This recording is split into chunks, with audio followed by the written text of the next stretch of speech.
First ever factory outlet Mukunda jewelleries grand opening December 14న హన్మకొండలో.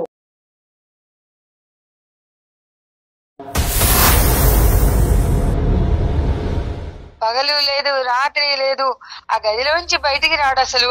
పొద్దుడు కూడా మంది తెచ్చుకోవడానికి ఒకసారి వస్తాడు, అది అయిపోయిన తర్వాత మళ్ళీ సాయంకాలం పూట వెళ్ళి ఇంకో బాటిల్ తెచ్చుకోవడానికి వస్తాడండి.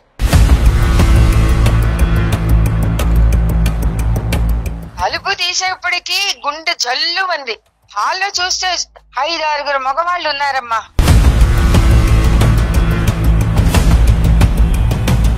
దేనిపోని వగలబోతూ ప్రేమ వలకపోస్తూ అసలు అక్కడ ఉండకుండా గదిలోకి లాక్కుపోతుందిటండి.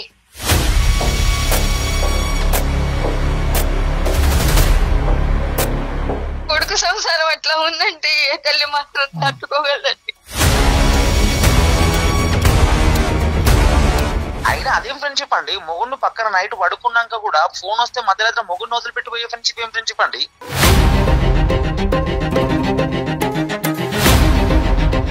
ఆ ప్రెగ్నెంట్ నా కారణంగా వచ్చిందేనా లేకపోతే ఇంకేదన్నా నేను అడిగాను. అదేం పిచ్చి ప్రశ్న నువ్వు? అదేం పిచ్చి ప్రశ్న అంటే 10 మందితో కలిసి తిరిగాక అది నాదా నాకు డౌట్ వస్తుంది కదా సార్. నాన్న బాధ మర్చిపోవటానికి తాగుడు మందా? ఏ టెక్స్ట్ బుక్ లో ఉందో చెప్పు. నా దృష్టి అదే మందు. పెద్దవాళ్ళం మేము ఇక్కడ వాళ్ళని తెచ్చాం కదా. అదేమో అలా వదిలిపెట్టిపోయింది, అదేమో సగం మంది చెప్పింది. మా అమ్మేమో మీకు ఫోన్ చేసి నా జీవితం మొత్తం బజార్ లేసారు మీరు అందరు కలిసి. మయూర ఆయుర్వేద అండ్ సిద్ధ హాస్పిటల్ సమర్పించు అందమైన జీవితం కార్యక్రమానికి స్వాగతం. నమస్తే కళ్యాణ్ చక్రవర్తి. కళ్యాణ్ గారు, పార్వతమ్మ ఒక అమ్మగారు మనకి మెయిల్ చేశారండి. పెద్దావిడే కొడుకు ఫస్ట్ పెళ్లికి ఒక ఇష్యూ అయింది. సో రెండోసారి పెళ్లి చేసుకోమని అడుగుతున్నారు. ఆవిడ రెండో పెళ్లికి వెళ్ళాలని తల్లిగా ఆవిడ కోరుకుంటున్నారు, కానీ అతను అంగీకరించట్లేదు. ఒక్కసారి డాక్టర్ గారితో మాట్లాడించండి, అతని మనసు మారుతుందేమో అనే ప్రయత్నంలో భాగంగా ఆవిడ మనకు ఒక మెయిల్ పంపించారండి. ఒకసారి కాల్ చేద్దామా? తప్పకుండా. అంటే చాలా మంది వాట్సాప్ నెంబర్ ఉంటే బాగున్నావు, మెయిల్ చేయడం కష్టంగా ఉందని అంటున్నారు, కానీ వీళ్ళు ఈ పెద్దవాళ్ళని చూసి మనం నేర్చుకోవాలి. అవునండి, ఎవరొకరు సాయం తీసుకుని మెయిల్ పంపిస్తున్నారు. అవును. హలో హలో అమ్మా, నమస్తే. నేను జయానమ్మ, పార్వతమ్మేనా మాట్లాడేది? అవునమ్మా, నమస్కారం అమ్మా. పార్వతమ్మనే మాట్లాడుతున్నా. అమ్మ బాగున్నారమ్మా? ఏం బాగులేమ్మా, ఏదో కష్టంలో ఉండి నా కష్టాన్ని మీకు చెప్పుకుంటే నా బిడ్డని ఒక దారికి తెస్తారని చెప్పేసి మీకు మెయిల్ చేశానమ్మా. తప్పకుండా అమ్మా, తప్పకుండా. మంచి సలహా డాక్టర్ గారి వైపు నుంచి మనం తీసుకోవచ్చు. మీరు నాకేదైతే మెయిల్లో చేశారో అదొక్కసారి ఆయనతో మాట్లాడండి. అట్లాగేనమ్మా. పార్వతమ్మ గారు నమస్తే అమ్మా. నమస్కారం. చాలా సంతోషం అమ్మా. మీ వయసు ఉన్న వాళ్ళు కూడా మాకు ఈమెయిల్ పంపించే ఇది ప్రయత్నం చేస్తున్నారంటే ఎంత ఉంటది పార్వతమ్మ గారు? మనసుంటే మార్గం ఉంటుంది. ఖచ్చితంగా. ఎంత ఉంటది వయసు పార్వతమ్మ గారి మీది? నాకు 65 ఏళ్ళు బాబు. అమ్మా పర్లేదా? ఆరోగ్యం బానే ఉందా? నా ఆరోగ్యం బానే ఉంది నాయన. నా కొడుకే ఏమిటో దారి తెప్పిపోయినట్టు 24 గంటలు తాగుతూనే ఉన్నాడండి డాక్టర్ గారు. అయ్యయ్యో. పగలు లేదు రాత్రి లేదు, ఆ గదిలోంచి బయటికి రాడు అసలు.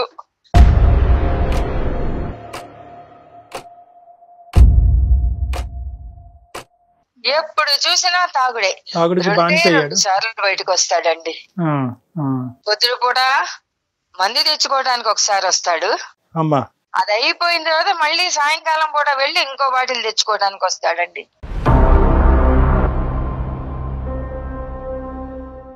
ఏంటమ్మా పరిస్థితి? అసలు ఎందుకు వచ్చింది ఇలాంటి పరిస్థితి? పిల్లవాడు ఇద్దరు ఇష్టపడ్డారు. మాకు పిల్ల నచ్చింది. పిల్ల చూడడానికి బాగుంది, సంసార పక్షంగా ఉంది. ఓన్లీ ఇద్దరు ఇష్టపడ్డారు, ఒకళ్ళకొకళ్ళు చక్కగా సంసారం చేసుకుంటారు. పిల్లవాడి సుఖ సంతోషాల కన్నా మాకేం కావాలి అని చెప్పేసి లవ్ మ్యారేజా? వాళ్ళు లవ్ చేసుకున్నారు, మేము దాన్ని ఆమోదించి మేమే చేశాం తల్లి పెళ్లి. ఓకే, సంతోషం.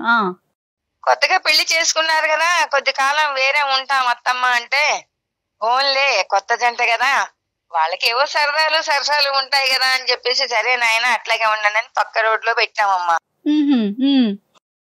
అప్పుడప్పుడు మా ఇంటికి వస్తూ ఉండేవాళ్ళు, అత్తమ్మ ఎట్లా ఉన్నారు అని పలకరిచ్చేది. మంచిగానే ఉన్నారు. ఏంటమ్మా సమస్య ఏంటి అసలు? సమస్య ఏమిటి అంటే ఏం చెప్పనమ్మా. పిల్లలు లేరు కదమ్మా? ఉన్నారా? పిల్లలు లేరమ్మా వాళ్ళకి. ఏమైందంటే ఎప్పుడు వారం వారం వచ్చేవాళ్ళు కొద్ది కాలం నుంచి అసలు రావటం మానేశారు. ఏమైందా ఏమిటో కనుక్కున్నాము అని చెప్పేసి పిల్లలు ఎట్లా ఉన్నారా ఏమిటో వాళ్ళే రావాలా నేను వెళ్ళొచ్చు కదా నా పిల్లల ఇంటికని ఒక రోజు వెళ్ళానమ్మా. తలుపు తీసేప్పటికి గుండె జల్లు ఉంది. హాల్లో చూస్తే 5-6 మగవాళ్ళు ఉన్నారమ్మా.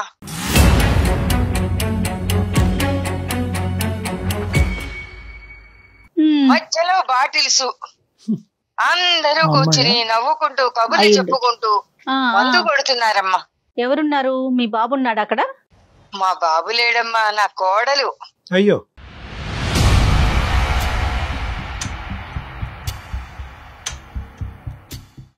ఒక్కసారిగా ఉలిక్కిపడి చూసి నన్ను చూసి తలుపు కొట్టి రావాలని తెలియదా అని చెప్పేసి ఒక్కసారి నా మీద విరుచుకు పడిందమ్మా.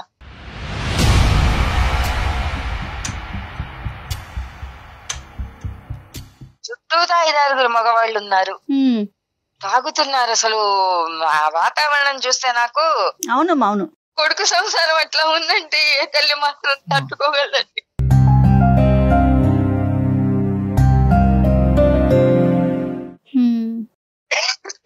బాధపడకండి అమ్మా, బాధపడకండి, మీరు పెద్దవారు. గుండె చెదిరిపోయిందండి.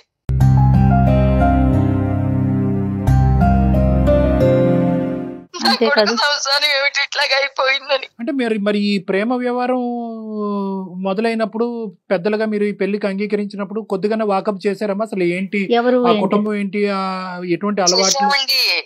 వాకప్ చేసినప్పుడు ఎవరైనా చెబుతారా అండి? అదే అది పాయింట్ లేండి. కానీ మనం ఒక పెళ్లి చెయ్యాలి అంటారు కానీ వాస్తవం ఎవరు చెప్పరు కదండి. చెప్పరు, కానీ ఏదన్నా మనకి అడిగే బాధ్యత అయితే మన మీద ఉంది కదా. ఎంక్వైరీ చేస్తే మంచి పిల్లేనండి, చాలా బుద్ధిమంతురాలు, సంసార పక్షంగా ఉంటుంది. చాలా బుద్ధిమంతురాలు. ఇప్పుడు మీ అబ్బాయి ఏమంటాడమ్మా? మా అబ్బాయి వచ్చేప్పటికి అసలు ఎక్కడ లేని వగలు పోతుందిటండి. మా వాడు మొత్తుకున్నాడు. రాగానే గుమ్మంలోకి రాగానే ఎక్కడ లేని ప్రేమ వలకపోస్తుంది. అసలు మా వాడు మాట్లాడడానికి కూడా అవకాశం ఇవ్వకుండా లేనిపోని వగలపోతూ ప్రేమ వలకపోస్తూ అసలు అక్కడ ఉండకుండా గదిలోకి లాక్కుపోతుందిటండి. ఓకే, సో ఆవిడ చేసేది ఆవిడ చేస్తది కానీ మీ అబ్బాయి నోరు ఎలా మోయించాలో కూడా బాగా తెలుసు ఆవిడకి. సో ఇష్యూ బయటకు పొక్కకుండా కుటుంబాన్ని కాపాడేటటువంటి ప్రయత్నం ఒక పద్ధతిలో చేస్తూ ఉంటది, ఇంకో పక్క నుంచి ఆవిడ సోషల్ బిహేవియర్ అనేది అలాగే ఉంది. అట్లాగే ఉందండి. రైట్. దీని గురించి మీ అబ్బాయి ఎలా ఖండించాడు? ఈ విషయం మీకు మీరు మీ అబ్బాయిని అడిగారా? మీ అబ్బాయి వచ్చి తన బాధ మీ దగ్గర వెలగక్కున్నాడా? అప్పటి వరకు ఈ అంశం మీ అబ్బాయి మీకు ఎందుకు చెప్పలేదు? నేనే అడిగాను ఫోన్ చేసి, ఏమిచ్చా ఇట్లా చూద్దాను పెడితే నీ పెళ్ళాం ఈ స్థితిలో ఉంది, నువ్వు నాకు ఒక్క మాట కూడా చెప్పలేదేమిటి, నేను ఇట్లా ఉన్నాను ఇట్లా కష్టపడుతున్నాను అని అంటే, అమ్మా ఏం చెబుతానమ్మా, ఏం చెప్పను దాని మీద. ఒకళ్ళకొకళ్ళు ఇష్టపడ్డాము, పెళ్లి చేసుకున్నాము, ఏదో సుఖంగా ఉందాము అనుకున్నాం. మధ్యలో దీనికి బుద్ధి ఎందుకు పుట్టిందో నాకే అర్థం కావట్లేదు. సో వీళ్ళు ప్రేమించుకున్నప్పుడు అయితే మాత్రం ఈ అమ్మాయికి ఇటువంటి అలవాట్లు లేవనేది మీ అబ్బాయి ఖచ్చితంగా చెప్తున్నాడు. లేవు అని అన్నాడు, కానీ వాడికి మాత్రం ఏం తెలుస్తుందండి. తర్వాత వాళ్ళిద్దరి మధ్య ఏం జరిగింది అన్నది నాకు తెలియలేదండి. ఒక రోజు పొద్దున్నే బావురమని ఏడ్చుకుంటూ వచ్చేసాడండి నా కొడుకు. ఏమైంది నా నాయన అని చెప్పేసి అంటే, ఏం చెప్పనమ్మా, నా నెత్తిన పెద్ద పంట పడేసేసి సర్దుకుని పుట్టింటికి వెళ్ళిపోయింది, నాకు నువ్వు అక్కర్లేదు, నీ కాపురం అక్కర్లేదు, నాకు విడాకులే కావాలి అని అంటూను.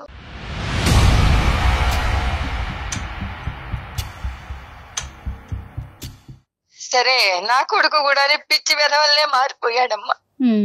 తాగుడు ఎక్కువైపోయింది, ఏం చెయ్యాలో తెలియలేదు. ఈ అబ్బాయి తాగుతున్నాడు ఇప్పుడు మొదలు పెట్టాడు. అదే కదా 2 సార్లు బయటకు వస్తున్నాడట, బాటిల్స్ కోసం మాత్రమే అని చెప్తున్నారు ఆవిడ. ఉద్యోగం ఏమి వెళ్ళట్లేదమ్మా అతను? పూర్తిగా మానేశాడండి, అసలు వీధి ముఖమే చూడట్లేదు. చుట్టాల ఇళ్లలో పెళ్లిళ్ళు పేరెంటాలు అయినా కూడా నేను రాను, నువ్వు పో, నేను బయట మొహం చూపించలేను అని చెప్పేసి అంటున్నాడు.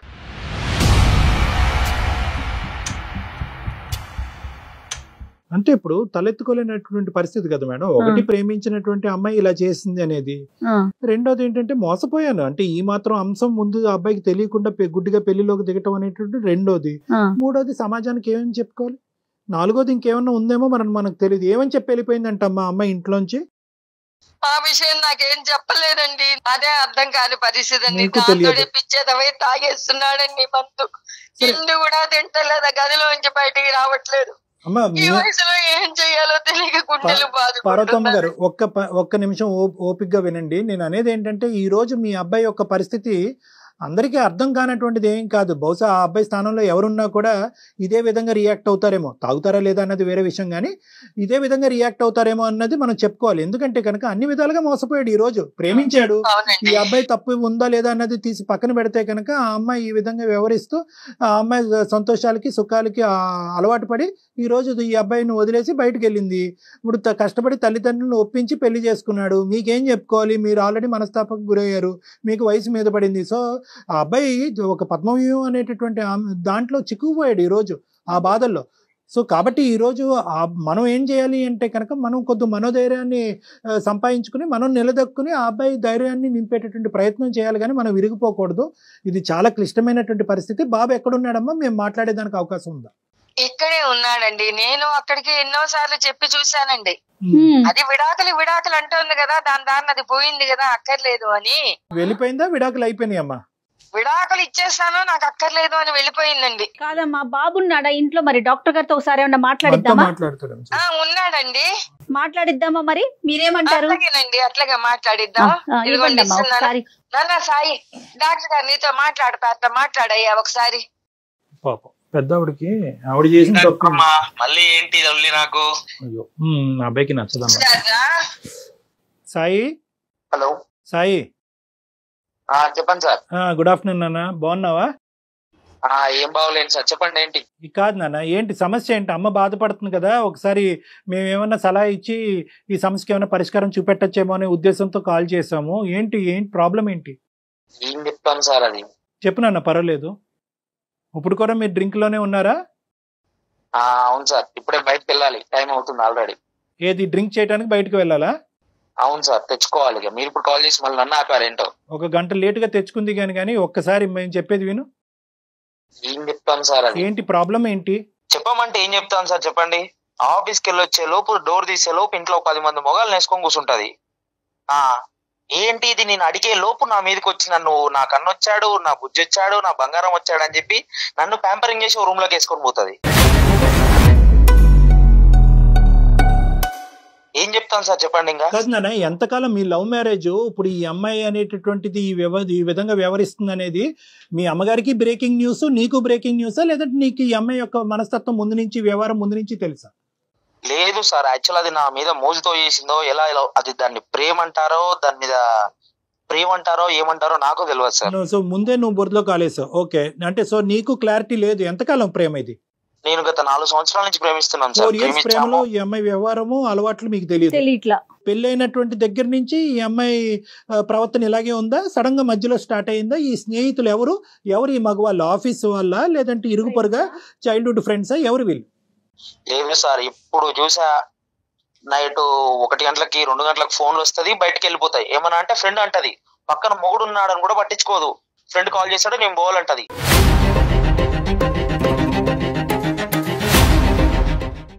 మేము ఉండేది మోతీ నగర్ నుంచి అది ఉండే మాదాపూర్ వరకు వెళ్తుందండి. ఏమనంటే నైట్ మధ్యరాత్రి 1 గంటలకు వేస్తుంది, నా ఫ్రెండ్ కాల్ చేస్తాడు, నేను పోతున్నా అని చెప్పేసి పోతుంది. ఏం ఫ్రెండ్షిప్ అండి? ఫ్రెండ్షిప్ తగలబడ అర్ధరాత్రిలో పగలు రాత్రి తాగటం, అదే ఆ ఫ్రెండ్షిప్?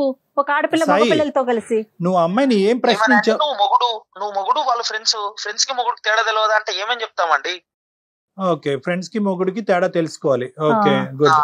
తర్వాత అయినా అదేం ఫ్రెండ్షిప్ అండి? మొగుడిని పక్కన నైట్ పడుకున్నాక కూడా ఫోన్ వస్తే మధ్యరాత్రి మొగుడిని వదిలిపెట్టిపోయే ఫ్రెండ్షిప్ ఏం ఫ్రెండ్షిప్ అండి? Right, okay. ఇంకా వంట వార్పు ఇవన్నీ ఏం వంట ఏం వార్పు అండి? స్విగ్గీలు జొమాటోలు ఏమన్నా వచ్చాయి, వంటనా ఏమన్నా? అది కూడా ఇదే. ఓకే, బాక్స్ పెట్టవే అంటే నేను ఆర్డర్ పెడతా, నువ్వు పో అంటది. రైట్, అది కూడా టేక్ అవే. అన్ని టేక్ అవే మీ ఇంట్లో. ఇలా ప్రయాణం ఎన్ని రోజుల నుంచి సాగుతోంది మీ ఇద్దరి మధ్య అండి?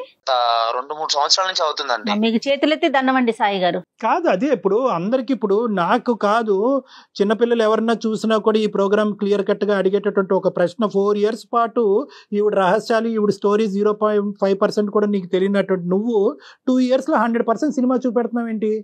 అంటే ఇది నీ అమాయకత్వం, ఆ అమ్మాయి దాపరికమా? నేను అడిగానండి, నీకు ఇలా ఎంతమంది ఫ్రెండ్స్ ఉన్నారండి అంటే, ఏంటి ఫ్రెండ్స్ ఉన్నారా నాకు అని చెప్పేసి మాట్లాడింది. కాదు, పెళ్లికి ముందు వ్యవహారం ఏంటి? పెళ్లికి ముందు ఏముందండి, తిరిగాము, హోటల్కి వెళ్ళాము, చేస్తేనే కదా ప్రేమ అంటారు. అది కాదు, అప్పుడు కూడా ఈ ఫ్రెండ్స్ ఉండేవారా? అప్పుడు ఆ ఫ్రెండ్స్ ని సమర్థించావా? నీకు తెలుసా తెలియదా? అసలు తెలుసా మీకు? లేదు సార్, తెలియలేదు. బట్ ఫ్రెండ్స్ ఉంటారని తెలుసు. బట్ ఇలాంటి రకమైతే ఫ్రెండ్స్ ఉంటారని నాకు తెలియదు కదా. సరే సరే, ఫ్రెండ్స్ ఉన్నారని అయితే ఒక ఐడియా ఉంది తప్ప ఇట్లా తెలియదు. వాళ్ళ అందరి మధ్య జరిగే ప్రోగ్రామ్ నీకు తెలియలే? లేదు, తెలియదండి. ఇదంతా ఒక ఎత్తు. వెళ్ళిపోవటానికి కారణం ఏంటి? ఆ అమ్మాయే అన్ని చేసింది, ఆ అమ్మాయే తాగింది, ఫ్రెండ్స్ ని ఇంటికి పిలిపించుకుంది, పగలనక రాత్రి అనక తాగింది. మధ్యలో నువ్వేం తప్పు చేసావని చెప్పి నువ్వేమన్నా అది వ్యతిరేకించావా? గొడవ పడ్డారా? అడ్డుపడ్డావా? దానివల్ల అమ్మాయి వెళ్ళిపోయిందా? లేదండి, నేను ఇలా ఆఫీస్ నుంచి వచ్చాను. రైట్, వచ్చాక నేను ప్రెగ్నెంట్ అని చెప్పింది. ప్రెగ్నెంట్ అని చెప్పింది. సంతోషం. ఓకే. నాకు అనుమానం వచ్చి నేను ఒక క్వశ్చన్ అడిగాను, ఆ ప్రెగ్నెంట్ నా కారణంగా వచ్చిందేనా లేకపోతే ఇంకేదన్నా నేను అడిగాను. అదేం పిచ్చి ప్రశ్న నువ్వు? అదేం పిచ్చి ప్రశ్న అంటే, 10 మందితో కలిసి తిరిగాక అది నాదా నాకు డౌట్ వస్తుంది కదా సార్.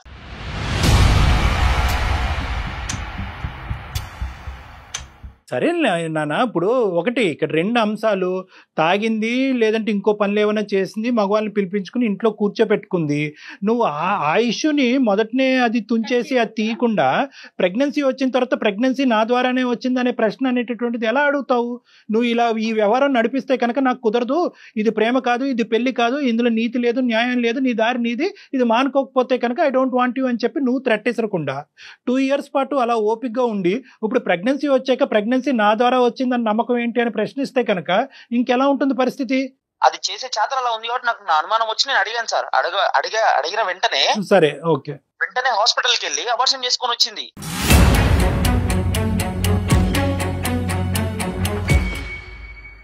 అబార్షన్ చేసుకొని వచ్చి, నీకు నాకు అవసరం లేదు, నేను వెళ్ళిపోతాను, మా పుట్టింటికి వెళ్ళిపోతాను అని చెప్పేసి పోయింది.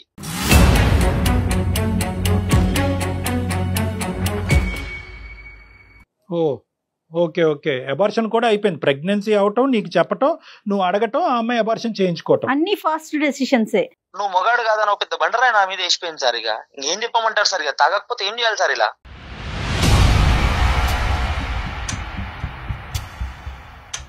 Right, okay. అబార్షన్ అయితే చేయించుకుంది, నువ్వైతే మగాడు కాదు అనేటటువంటి అబాండం నీ నెత్తి మీద వేసింది. తర్వాత ఏమైందన్న?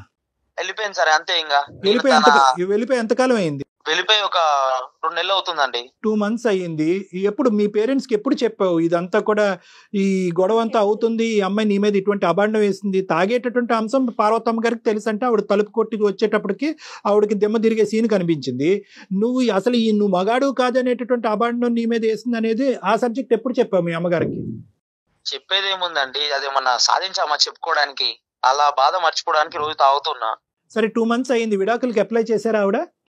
అది ఏమన్నా చేసుకుంది సార్, మనకు అనవసరం. ఇంకా నాకు పెళ్లి వద్దు, ఏమొద్దు, ఇలాగే తాగుతూ ఉంటా అంతే.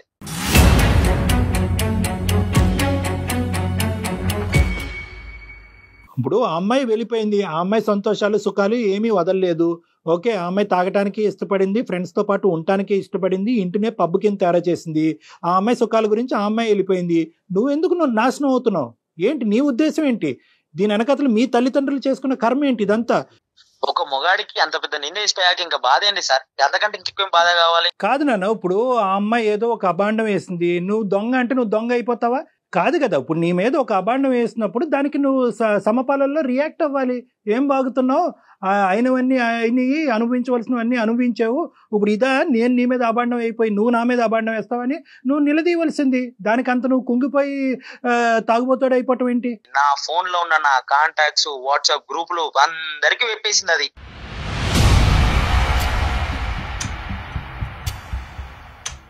అందరికి మెసేజ్ పంపించిందా? అందరికి మెసేజ్ పంపించింది. ఇంటి పక్కన, ఇంటి ఎదురుగా అందరికి, బజార్లో అందరికి చెప్పేసిపోయింది, నా మొగుడు కాదు, పోతున్నాను. పెద్దవాడికి తెలియదు పాపం. అయ్యో, పార్వతమ్మ గారు మీకు తెలీదా? నాకు తెలియదు అయ్యా, మీకు చెప్పేది. నాకు చెప్తే నేను ఇరుగురికి ఏదో రకంగా సర్ది చెప్పుకుంటేదాన్ని కదా. నాకు తెలియకుండా ఈ భాగవతం అంతా నడిపారు ఇద్దరు కలిసి, కాపురం మీరు కాపురం అని చెప్పేసి.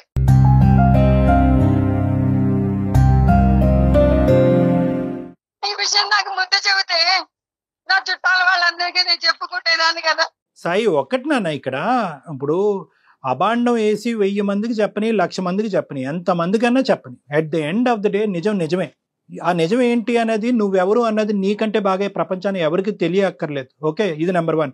నెంబర్ 2 ఏంటంటే కనుక సర్వసహజంగా ఈ మాట మనం ఎక్కువ వింటున్నాం. విడాకులు తీసుకుని గొడవ పడేటటువంటి భార్యాభర్తల్లో అటువైపు స్త్రీ ప్రధానంగా నిందేసేది ఏంటంటే కనుక, నేను వెళ్ళిపోతున్నానండి మా ఆయన దగ్గర నుంచి, మా ఆయనకు మగతనం లేదు. ఇది చాలా కామన్గా వినిపిస్తుంది, ఇది అందరికీ తెలిసినటువంటి సీక్రెట్. సో కాబట్టి ఏంటంటే అక్కడ ఆ అమ్మాయి ఏదో నా మీద పెద్ద ముద్ర వేసింది కాబట్టి నేను తలదించుకుని ఇలా తాగుతూ నా జీవితాన్ని ఈ విధంగా నాశనం చేసుకోవాలనేటటువంటి ఉద్దేశం, దయచేసి నా కోరిక మేరకు ప్లీజ్ అది తీసేసే. నీ గురించి బతికి నీ ప్రేమ గురించి బతికేటటువంటి నీ తల్లిదండ్రులు నీతో పాటు ఉన్నారు, కాసేపు వాళ్ళ గురించి ఆలోచించు. నేను అనేది ఏంటంటే ఈరోజు దేని గురించి బాధపడుతున్నావు? ఒకటి, మొత్తం అంతా కూడా మొదటి నుంచి నీ ప్రయాణం అంతా కూడా గజిబిజి, అంత నీ ప్రయాణం, నీ ప్రేమ గజిబిజి, అందులో ఎటువంటి అర్థం లేదు. ఎందుకు ప్రేమించుకున్నారో తెలీదు. ఈ సీక్రెట్లన్నీ తెలిసి కూడా, అంటే తెలుసు నీకు ఆ అమ్మాయి అబ్బాయిలతో వెళ్తుంది, రాత్రనక పగలనక వెళ్తుంది, స్నేహితులు ఉన్నారు, నువ్వు వాకప్ చేయలేదు. ప్రేమ ప్రేమ ప్రేమ అనేటటువంటి మత్తులో 1 అడుగు ముందుకేసి 10 అడుగులు ముందుకేసి నువ్వు పెళ్లి చేసుకున్నావు. ఇది నెంబర్ 1. నెంబర్ 2, ఇటువంటి వ్యవహారం నడుస్తున్నప్పుడు నీకు అంత అనుభవం ఆలోచన లేనప్పుడు నువ్వు చేయవలసినటువంటిది ఏంటి? ఐదర్ వాళ్ళ పేరెంట్స్ కన్నా చెప్పాలి, లేదంటే మీ పేరెంట్స్ కన్నా చెప్పాలి. అది కూడా చెప్పలేదు. సడన్గా మీ అమ్మగారు చూశారు కాబట్టి ఈరోజు ఆవిడకి ఆ మాత్రం అన్నా తెలుసు, మాకు ఈమెయిల్ చేసి ఏమండి మా అబ్బాయి పరిస్థితి ఇలా ఉందని చెప్పి ఆవిడ కనిపించింది. ఇది వాస్తవానికి ఆవిడకి కనిపించిన నిజం కూడా 10%. అబార్షన్ అనేటటువంటి అంశం తెలీదు, నీ మీద ఇంత అబాండం వేస్తుంది అనేటటువంటి అంశం కూడా వాళ్ళకి తెలీదు. మరి అందరికీ మెసేజ్లు పంపించినటువంటి అమ్మాయి ఈరోజు మీ అమ్మ నాన్నకు కూడా ఎందుకు మెసేజ్ పంపించలేదు? లేదంటే మెసేజ్ పంపించింది వాళ్ళు చూసుకోలేదా? సో ఇలాంటి రకరకాల ప్రశ్నలు మీ మొత్తం ప్రయాణంలో ఉన్నాయి. అబాండం వేయకుండా ఇక్కడి నుంచి బయటకు వెళ్ళలేదు. ఎందుకంటే మీరు తిరిగి ఆ అమ్మాయి మీద ఇలా తాగి ఈ విధంగా అలవాట్లకు బానిసైనటువంటి వ్యక్తి ఈ విధంగా బయటకు వెళ్ళిపోయింది, ప్రెగ్నెన్సీ వచ్చి అబార్షన్ చేసుకుంది అనేటటువంటి అబాండం ఆ అమ్మాయి మీద పడుతుంది. కాబట్టి ముందొచ్చి ఆ అమ్మాయి ఏం చేసిందంటే నీ మీదే అబాండం వేసి బయటకు వెళ్ళింది. అసలు నేను చెప్పేది కూడా వినండి అయ్యా. చెప్పండి అమ్మా. అమ్మాయి అన్ని కూడాను జాగ్రత్తలు పడుతూ బాగా సంపాదిస్తున్నాడని చెప్పేసి వీడి సంపాదనకు ఆశపడి చేసుకుందని ఇప్పుడు నాకు అనిపిస్తోందమ్మా. ఎందుకంటే ఆ అమ్మాయి మధ్య తరగతి కన్నా కూడా కొంచెం తక్కువ క్లాసు, ఆదాయం తక్కువ. మా అబ్బాయి చూస్తేనా నెలకు వచ్చేప్పటికి 60-70 వేలు సంపాదిస్తున్నాడు. ఏదో రకంగా ట్రాప్ చేసి వీడిని మోసం చేసి ప్రేమ అనేటువంటి ముసుగేసి పెళ్లి చేసుకుందాం. అక్కడ వరకు నిజమే పార్వతమ్మ గారు, అక్కడ వరకు నిజమే. అది నేను కాదు కదా, ఎవరైనా నమ్ముతారు. కానీ ముంచి పారేసింది. అవును, కరెక్టే. ఇప్పుడు నేనేమంటున్నానంటే 2 years ప్రయాణంలో ఈ అమ్మాయి ఇతను డబ్బులకే ఆశపడుతూ ఈ విధంగా వ్యవహరిస్తుందంటే ఏ మగాడు గాని ఊరుకుంటాడమ్మా? ఎందుకు ఊరుకోవాలి? మీ అబ్బాయి నీతో పాటు ఉండను అనేటటువంటి అంశాన్ని మీ అబ్బాయి ఎందుకు పరిగణలోకి తీసుకురాలేదు? వాడి అతి మంచితనమే వాడిని ఈ రోజున ఈ స్థితికి తీసుకొచ్చిందమ్మా. అంటే తప్పులు చేస్తుంది ఆ అమ్మాయి అయినా కూడా తప్పులు బయట పెట్టి దీన్ని సరిదిద్దేటటువంటి ప్రయత్నం నువ్వు ముందుగానే చేస్తుంటే కనుక వ్యవహారం ఇంకో విధంగా ఉండేదేమో నాకు అనిపిస్తుంది. ఇంకా ఫర్దర్గా తప్పు చేసుకోవద్దు, నీ జీవితాన్ని పాడు చేసుకోవద్దు. ఇప్పుడు నువ్వు నాకు చెప్పవలసింది ముఖ్యమైనటువంటి అంశం, నువ్వు ఎందుకు తాగుతున్నావు? ఈ అమ్మాయి పరువు తీసిందని తాగుతున్నావా, లేదంటే నీ జీవితం పాడైపోయిందని తాగుతున్నావా? ఎందుకు తాగుతున్నావు? ఆ తాగుడికి నువ్వెందుకు బానిస అయ్యావు? ఆ అమ్మాయి తాగుతూనే ఆ విధంగా ఒళ్ళు జలధరింపు వచ్చేటటువంటి విధంగా ఉండే నువ్వు ఈ రోజు నువ్వెందుకు ఆ తాగుడికి బానిస అయ్యావు? నాన్న, బాధ మర్చిపోవటానికి తాగుడు మందా? ఏ టెక్స్ట్ బుక్ లో ఉందో చెప్పు. అదే మందు. నువ్వు మర్చిపోవటానికి తాగటం అనేటటువంటి ఒక మందుగా పరిగణిద్దాము. నీ లివరు కిడ్నీ పాడయ్యి రేపొద్దున చచ్చిపోతే హాస్పిటల్ పాలైతే అక్కర్లేదా? ఒక భార్య వెళ్ళిపోయిందని చెప్పి ఒక కొడుకు లేనటువంటి సిచ్యువేషన్ తీసుకొస్తావా మీ తల్లిదండ్రులకి? ఇదేనా న్యాయం? దీని గురించేనా నీ తల్లిదండ్రులు నిన్ను పెంచి ఈ స్థాయి వరకు తీసుకొచ్చారు? అందుకని చెప్పి నేను మా ఇంట్లో కూడా చెప్పలేదు, నేను సొసైటీకి కూడా ఏం చెప్పదలుచుకోలేదు. తాగాలి, ఇంట్లో ఉండాలండి, అంతే.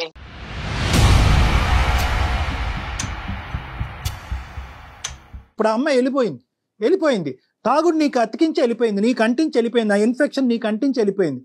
ఆవిడ తాగుతుందని చెప్పి మీ అమ్మ ఇప్పుడుకొచ్చి జీర్ణించుకోలేకపోయి ఇది బాధపడుతుంది. ఇప్పుడు నువ్వు తాగుబోతాడు అవుతావా? నీ లివర్ కిడ్నీలు పాడు చేసుకుంటావా? మర్చిపోవాలి అని అంటున్నావు. ఏం మర్చిపోవటానికి తాగుతున్నావు? ఏ టెక్స్ట్ బుక్ లో ఉంది తాగితే మర్చిపోతారని చెప్పి? ఎవరు చెప్పారు? ఇది సినిమా, ఇది జీవితం. ఇంకేం చేయాలి? నా మీద అంత పెద్ద అబాండాలు వేసిపోయాక దాంతో ఆ బాధ మర్చిపోవడానికి తాగుడు తప్ప నాకు ఇంకో దారి లేదు కదా. ఏ అబాండం అయ్యా, గాడిద గుడ్డ అబాండం ఏంటి ప్రపంచంలో సార్? ఒక మొగోడిని పట్టుకొని నువ్వు మొగోడు కాదని చెప్పాక అంతకంత పెద్ద అవమానం. ఇప్పుడు నానా ఒకటి, ఆ అమ్మాయి 4,000 మంది పంపిస్తే నువ్వు 10,000 పంపించచ్చు, అది కాదు ఇక్కడ లెక్క. ప్రపంచానికి కూడా తెలిసి ఇక్కడ లెక్క ఏంటి అనేది ప్రపంచం ఎవరు విశ్లేషణ వాళ్ళు చేసుకుంటారు. పెద్దవాళ్ళం మేము ఇక్కడ వాళ్ళని తెచ్చాం కదా. అదేమో సగం మంది చెప్పింది, మా అమ్మ ఏమో మీకు ఫోన్ చేసి నా జీవితం మొత్తం బజార్ లేసారు మీరు అందరు కలిసి. ఇప్పుడు నేను ఎలా ముఖం తిప్పుకోవాలి సార్ బయట? నానా మేము బజారీల్లో వేయట్లేదు, మేము నీకు సర్ది చెప్పేటటువంటి ప్రయత్నం చేస్తున్నాము. బహుశా ఈ 4,000, 10,000, 20,000 మంది ఎవరికైతే కనుక ఆ మహాతల్లి పంపించిందో వాళ్ళందరూ కూడా ఈ ప్రోగ్రాం చూస్తే కనుక సాయి మగాడు అనేటటువంటిది అర్థం అవుతుంది. మేము మీకు సహాయపడుతున్నామా? మార్గం అది బుర్ర చల్లిపోయినప్పుడు ఆ బుర్రను కడుక్కోవాలి మనం ఏదో రకంగా చేసుకుని. ఇప్పుడు తెలిసిందిగా సమాజాన్ని అందరికీ చెబుతారని చెప్పేసి నేను ఆయనకు మెసేజ్ పెట్టాను. ఈరోజు సమాజానికి నేనేదో నేను అల్లరి పెట్టానంటావేమిటి? లేదమ్మా, అబ్బాయి కొద్దిగా ఒక ఇమోషన్ లో ఉన్నాడు. ఆ అబ్బాయికి వాస్తవాలు అర్థం కావట్లేదు, జీవితం గురించి అర్థం కావట్లేదు. ఒక 10 నిమిషాలు వింటే కనుక ఇప్పటికైనా జీవితం బాగుంటుంది. అన్ని తప్పటడుగులే. నువ్వు 10 మందితో తిరిగిన ఆడదది, ఇది నా బిడ్డ, నేను ఇలా గర్వంగా చెప్పుకోగలుగుతాను నేను.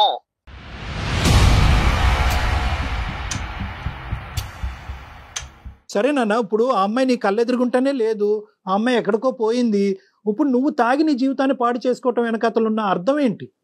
నాకు ఆ బాధ మర్చిపోవడానికి నాకు అది మంచిది అనిపించింది సార్. అందుకని ఉద్యోగం మానేసి పగలు రాత్రి అని తేడా లేకుండా తాగితే సమస్యకి పరిష్కారం దొరుకుతుందా? ఆఫీస్కి ఎలా వెళ్తాము, బయటకి ఎలా తిరుగుతాం చెప్పండి? నువ్వు తాగి పిచ్చోడు అయిపోవటం అనేటటువంటిది ఆ అమ్మాయి ఎగిరి గంతేసి పండగ చేసుకుంటుంది. ఇప్పటికైనా కూడా నీ లోపల ఉండేటటువంటి పరిస్థితిని తిరిగి రాయటానికి ట్రై చేయి. తాగి నీ జీవితాన్ని నాశనం చేసుకోవటం కాదు. నువ్వు లేకపోయినా కూడా నేను బతకగలను, నువ్వు నన్ను మోసం చేసి వెళ్ళిపోయినా కూడా నేను ఒక మగాడిగా నేను ప్రూవ్ చేసుకోగలను అనేటటువంటి విధంగా నువ్వు ప్రూవ్ చేసుకో. అంటే ఇప్పుడు మీరు ఇంకో పెళ్లి చేసుకోమంటున్నారా సార్? నన్ను పెళ్లి చేసుకోమనట్లేదు, ఫస్ట్ ఈ అలవాట్ల నుంచి బయటపడమంటున్నాను, ఈ ఆలోచన నుంచి బయటపడమంటున్నాను. ఆయన అడుగుతామేమిచ్చా ముందు సమస్య పరిష్కారం గాని.